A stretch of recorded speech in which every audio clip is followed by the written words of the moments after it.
আসসালামু আলাইকুম রহমতুল্লাহি ওবরকাত। আজকে আপনাদের সামনে মহান আল্লাহ পাক রাব্বুল আলমিনের নামে পবিত্র শুক্রবার জুম্মাবার উপলক্ষে আসন্ন জাতীয় সংসদ নির্বাচনে আমি সুদীর্ঘ 50 বছরের রাজনৈতিক সার্বক্ষণিক রাজপথের কর্মী হিসেবে একাধিকবার রক্ত ঝরিয়েছি, একাধিকবার জেল জুলুম হুলিয়া কিছু মিলিয়ে নিজের জীবনটাকে রাজনীতির জন্য, দেশের মানুষের জন্য বিলিয়ে দিয়েছি। আমি আমার সারা জীবনে রাজনীতিকে ব্যবসার হাতিয়ার হিসেবে ব্যবহার করি নাই, রাজনৈতিক দলীয় পদ পদবি ব্যবহার করে কোনো সুবিধা নিয়ে নেই, কখনো রাজনৈতিক পদ পদবীর ক্ষমতার অপব্যবহারও করি নাই। আমার চরম শত্রুও আমি কারোর থেকে 1 টাকা চাঁদাবাজি করেছি, সন্ত্রাস করেছি সারা জীবনে। নোয়াখালী সেনবাগে আমার জন্ম। সেনবাগ ছাত্র সংগঠনের, সেনবাগের তখনকার বৃহৎ যে ছাত্র সংগঠন, সেই ছাত্র সংগঠনের হাইস্কুল শাখার সভাপতি, সেক্রেটারি। এবং সেনবাগের এমন কোনো ঘর নাই, এমন কোনো স্কুল নাই।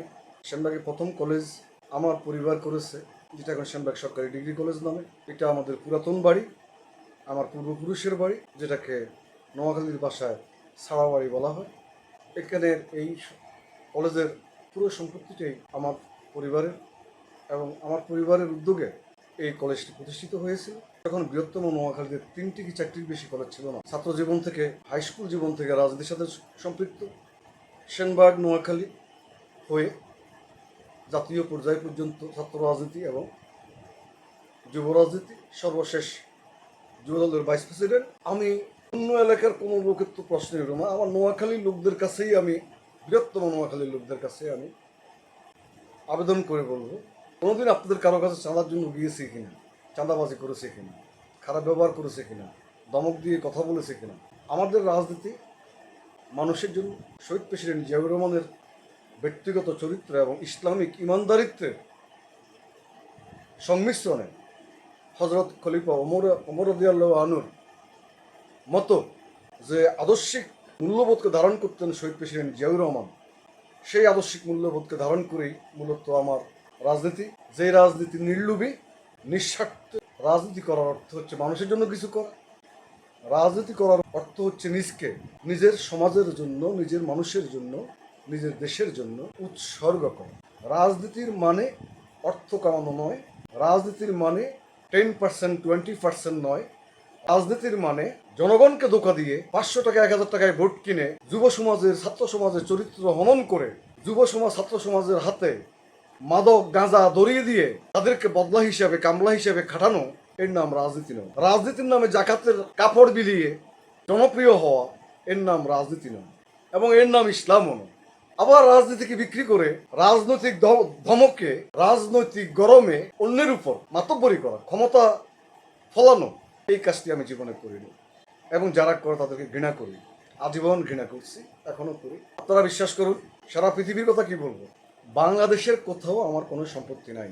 এবং কি আমি যে দলটা করি, বিএনপি, একাধিকবার ক্ষমতায় ছিল বিএনপি, আমি কোনোদিন কোনো কাজ নিয়ে সচিবালয়ে যাই নাই, আমি কোনোদিন টেন্ডারবাজি ঠিকাদারি করি নাই, আমি কোনোদিন চাকরি দেওয়ার নামে, কাজ ভাগিয়ে দেওয়ার নামে কারো থেকে 10 টাকা নিই নেই।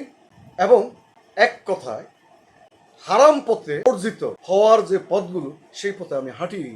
কেউ যদি এ ব্যাপারে প্রমাণ দিতে পারে, আমি রাজনীতি ছেড়ে দেবো এবং ক্ষমা চাবো। সেনবাগ নোয়াখালী 2, সেনবাগ সোনাইবুড়ি আংশিক এলাকার সম্মানিত জনগণের কাছে সহ সমগ্র দেশবাসীর কাছে ক্ষমা চেয়ে আমি রাজনীতি ছেড়ে দেবো।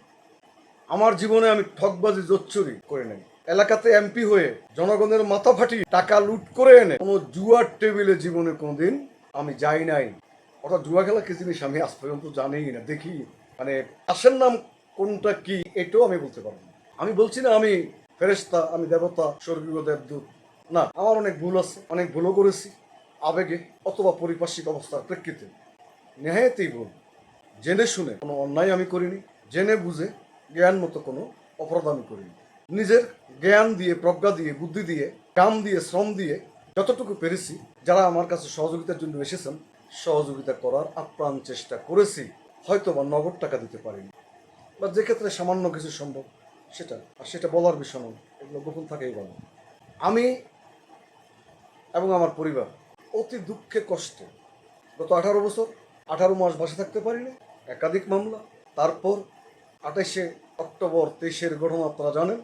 শুধু পার্টি অফিসে আমি ছিলাম, এটাই ছিল আমার অপরাধ। ওই মুহূর্তে পার্টি অফিসে আমার চেয়ে সিনিয়র আর কেউ ছিল না বিএনপির, সে কারণে জোর করে আমাকে নিয়ে পাশে বসিয়েছিল সেই লোকগুলো, বাইডেনের উপদেষ্টা পরিচয়। অবশ্য ভদ্রলোক প্রেসিডেন্ট বাইডেনের উপদেষ্টা নয়। পরবর্তীতে তিনি আমেরিকা থেকে যে সাক্ষাৎকার দিয়েছেন সেখানে তিনি বলেছেন তিনি হচ্ছেন ডেমোক্রেটিক পার্টির প্রধানের উপদেষ্টা, ডোনার উপদেষ্টা বা জাতীয় কিছু। তো যাই হোক, সেটা ন্যায়হেতে একটা ভুল ছিল।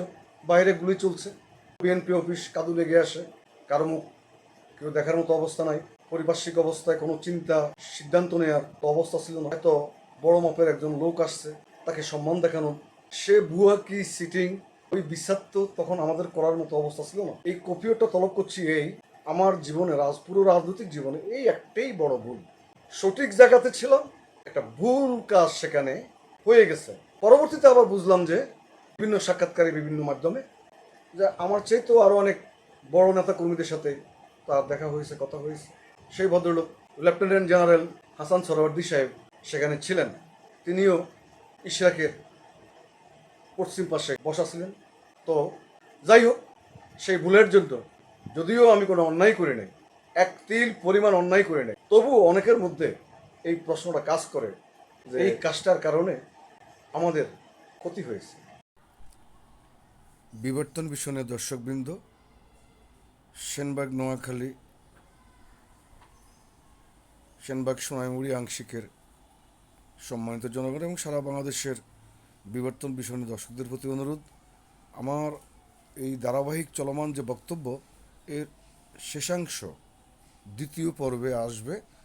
আপনারা মেহরবানি করে দ্বিতীয় পর্বটি দেখার জন্য আন্তরিক অনুরোধ করছি।